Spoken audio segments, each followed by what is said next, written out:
Assalamualaikum warahmatullahi wabarakatuh. Waalaikumsalam warahmatullahi wabarakatuh. Gimana kabarnya anak-anak?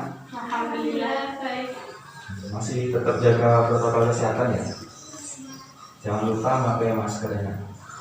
Oh ya, pada pertemuan kali ini kita akan mempelajari tentang asuransi perbankan syariah. Dibuka bukunya, materi tentang asuransi perbankan.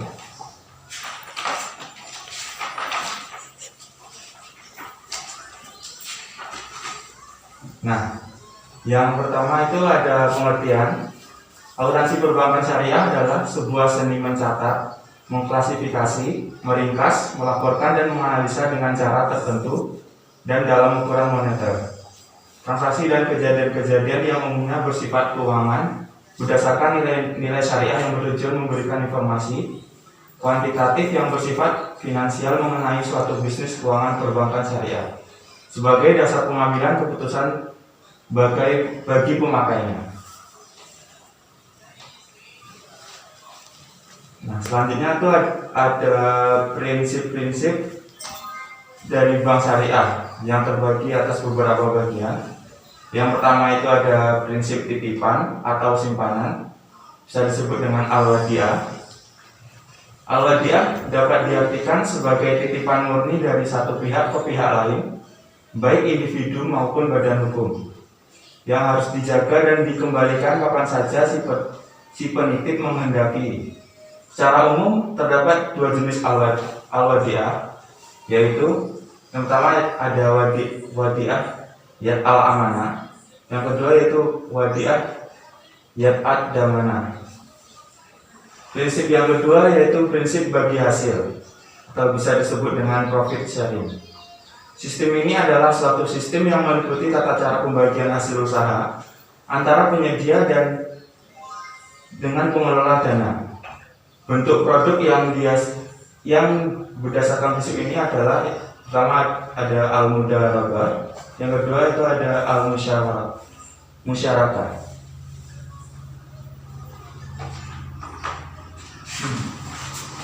Lanjut, prinsip yang ketiga itu ada prinsip jual beli atau bisa disebut al-tijarah.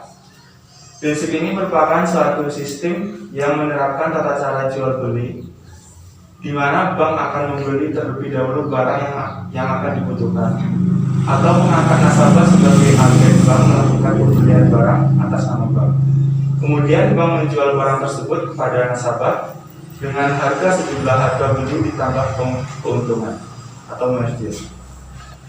Yang keempat itu ada prinsip sewa atau bisa disebut al-ijarah.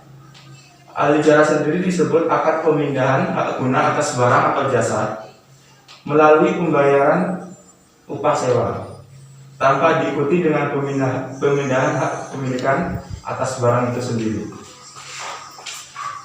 Al-ijarah terbagi kepada dua jenis. Yang pertama itu ijarah sewa murni, yang kedua itu ada ijarah muntahiyah.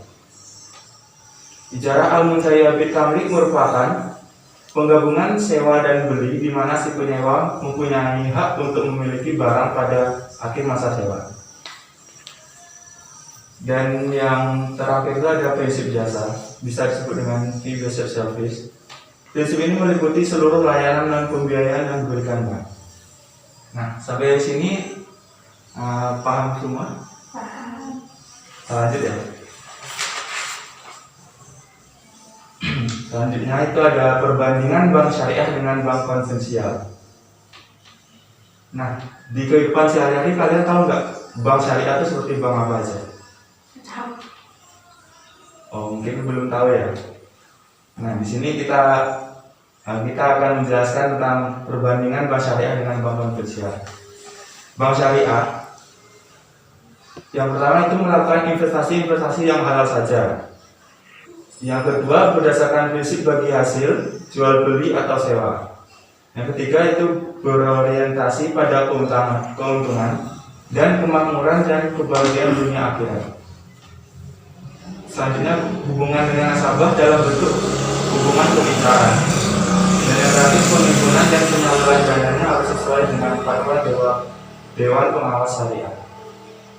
Sedangkan bank konvensional investasi yang halal dan haram, memakai perangkat bunga, profit oriented, hubungan dengan nasabah dalam bentuk hubungan kreditur dan debitur, tidak terdapat dewan sejenis. Selanjutnya itu ada unsur laporan keuangan bank syariah. Yang pertama itu ada unsur neraca. Aktiva sama dengan kewajiban ditambah investasi tidak terikat, ditambah ekuitas dana investasi tidak terikat dengan kriteria bahwa bank pertama punya hak menggunakan, menginvestasikan dan mencabur keuntungan atau kerugian sesuai nisbah. Lanjut, tidak berkewajiban mengembalikan dana jika rugi. Selanjutnya itu ada unsur laporan laba rugi. Pada dasarnya sama dengan yang berlaku umum ditambah alokasi keuntungan atau kerugian kepada pemilik investasi tidak terikat, tidak dapat diperlakukan sebagai beban atau pendapatan.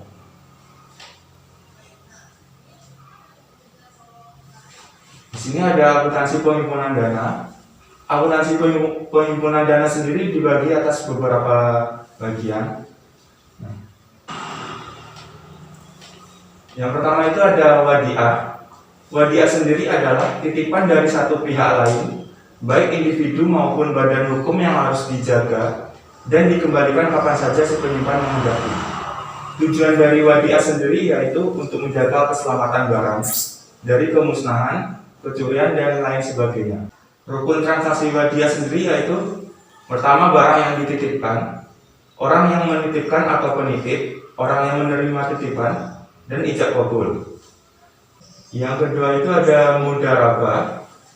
Mudharabah adalah perjanjian atas suatu jenis perkongsian di mana pihak pertama menyediakan dana dan pihak kedua bertanggung jawab atas pengelolaan usaha. Hasil usaha dibagikan sesuai nisbah yang disepakati bersama secara awal. Prinsip ini dikenal sebagai qiyad atau muqaradah. Rukun mudharabah sendiri yaitu sahibul mal atau rabul mal, mudarib, amal, dan ijab qabul. Karakteristik mudharabah sendiri yaitu dana mudharabah, keuntungan, peranan bank dalam hal pencampuran harta dan bermudharabah dengan pihak ketiga merupakan hal penting dalam bidang operasinya. Ini paham kan? Lanjut ya. Yang ketiga itu ada murabahah. Murabahah sendiri adalah menjual barang dengan harga jual sebesar harga perolehan ditambah keuntungan yang disepakati dari penjual. Harus mengungkapkan harga perolehan yang barang tersebut kepada pembeli. Karakteristik murabahah sendiri yaitu proses pengadaan. Penjual ingin mewakilkan uang muka, diskon, cara pembayaran, kesulitan keuangan, dan kontrak perjanjian. Murabahah sendiri dapat dilakukan berdasarkan pesanan atau tanpa pesanan. Rukun murabahah sendiri yaitu pelaku, objek jual beli, dan ijab qabul. Lanjut, yang keempat itu ada salam. Salam sendiri adalah akad jual beli muslam pilih dengan pengiriman di kemudian hari oleh muslam ilaihi atau bisa disebut penjual. Dan pelunasannya dilakukan oleh pembeli pada saat akad disepakati sesuai dengan syarat-syarat tertentu. Rukun salam sendiri ada tiga. Yang pertama itu transaktor, yang kedua itu ada objek akad salam berupa barang dan harga yang diperjualbelikan dalam transaksi salam. Yang ketiga itu ada ijab qabul. Misalnya itu ada istisna. Istisna sendiri adalah akad jual beli dalam bentuk pemutaran pembuatan barang tertentu dengan kriteria dan persyaratan tertentu yang disepakati antara pemesan dan penjual. Istisna sendiri mempunyai rukun. Yang pertama itu transaktor, yang kedua itu ada objek akad meliputi barang dan harga barang, yang ketiga itu ada ijab dan qabul. Biaya istisna paralel terdiri dari tiga macam, yaitu biaya perolehan barang pesanan, cara tagihan produsen atau kontraktor kepada entitas. Yang kedua itu biaya tidak langsung adalah biaya overhead. termasuk biaya akad dan pra-akad. Dan yang ketiga itu ada semua biaya akibat produsen atau kontraktor tidak dapat memenuhi kewajibannya. Nah, tadi itu tentang pelajaran akuntansi perbankan syariah. Sebelum Bapak tutup, Bapak ada tugas buat kalian halaman 15. Silakan dikerjakan pilihan ganda dan esainya. Mungkin pertemuan selanjutnya Bapak kumpul. Nah, sekian dari Bapak pertemuan kali ini. Kurang lebihnya Bapak mohon maaf. Wassalamualaikum warahmatullahi wabarakatuh.